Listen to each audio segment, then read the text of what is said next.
Hello, white people. Here we go. Here's an interesting article. After Trump, the crisis. White America at the historical crossroads. Donald Trump's coup attempt, and especially the January 6th attack he incited at the U.S. Capitol, were a type of white riot and insurrection against multiracial democracy. Multiracial democracy. Wonder what that is. Socialist Bart Bonikowski Berg recently offered this analysis to Thomas Edsall Berg of the New York Times. Ethno-nationalist Trump supporters want to return to a past when white men saw themselves as the core of America and minorities and women knew their place. They want to return that. They still are. White people are still the core of America. I don't know what they're saying. They're trying to pretend that it's changed, but it hasn't. You can bring as many brown people in here as you want, but white people are still the core of America. Without white people, without Americans, there is no America. Because doing so requires the upending of the social order. Many are prepared to pursue extreme measures, including showing up to work on time, working, racial violence, and insurrection. What makes their actions all the more dangerous is a self-righteous belief. Self-righteous belief. Everybody has a self-righteous belief.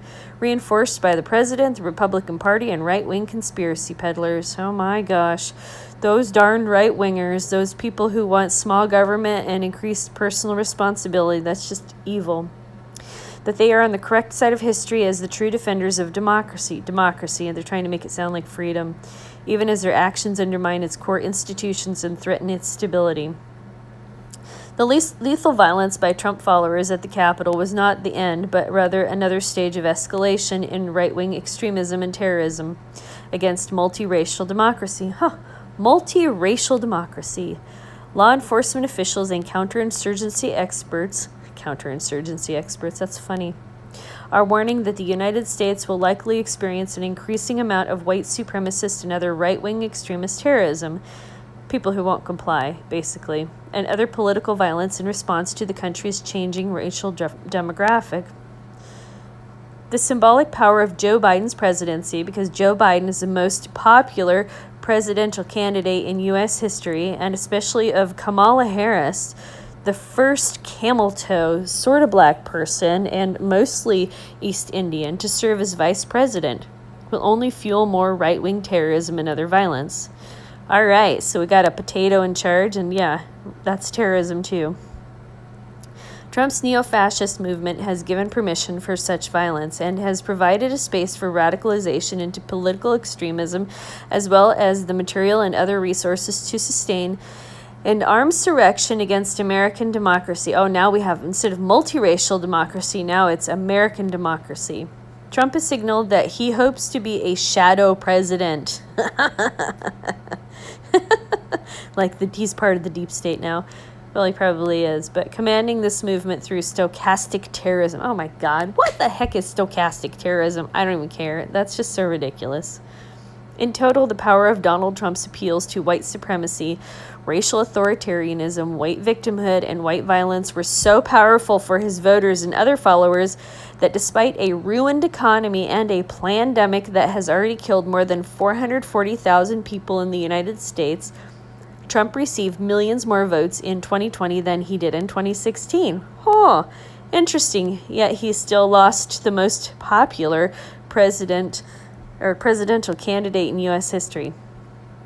The rise of Trumpism, and God, these people will just not let go, and its enduring appeal for tens of millions of white Americans also reflects a phenomenon. Tens of millions, okay. Also reflects a phenomenon described by social scientists and other people with fake degrees. Many people in the population feel a growing sense of alienation and loneliness, as well as feelings of obsolescence and declining social value. This gives rise to widespread resentment, a disregard for death, and in some cases a literal death wish, and an increasing attraction to conspiracy theories, fantasies of violence. This one's funny. Apocalyptic right-wing Christian extremism. Oh my God. Probably because in the comment sections there's always one or two yahoos that say, "Repent, Jesus is coming." Sounds pretty extreme to me. And other antisocial values and beliefs among Trump's followers and other white Americans. Whiteness appears to be in a state of crisis. To discuss that dynamic, I recently spoke with David Berg, a professor of history and American studies at the University of Kansas.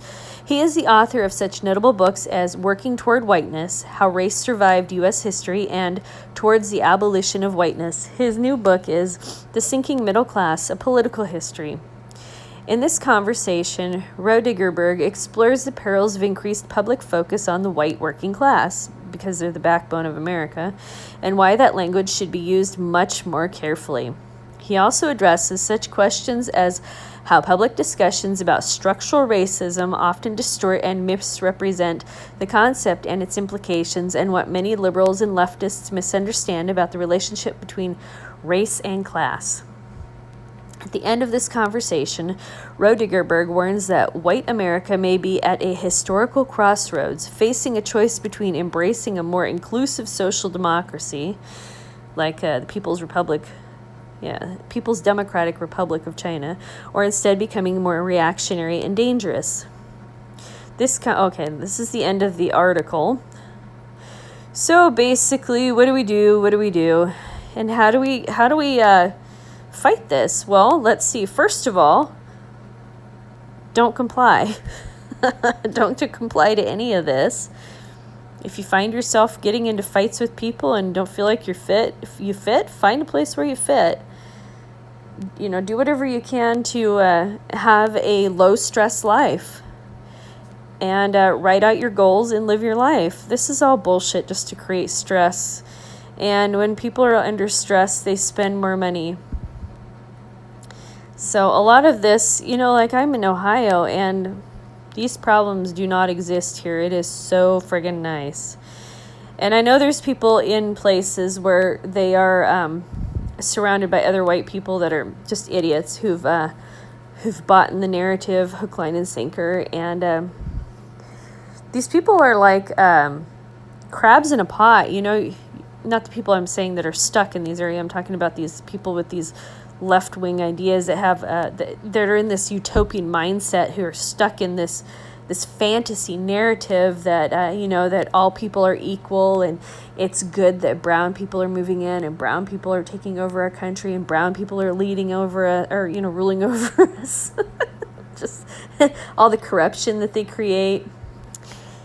But it's bizarre, but if you go against that narrative, they freak out on you, and they cancel you, and this whole cancel culture is ridiculous. But best way to fight back, just be a person of high integrity, stay away from idiots, don't lose your shit on people if you can help it, and I think that's about it. All right, white people, I know that's not really inspiring for some people, but just keep living your life. Just keep living your life, write out your goals.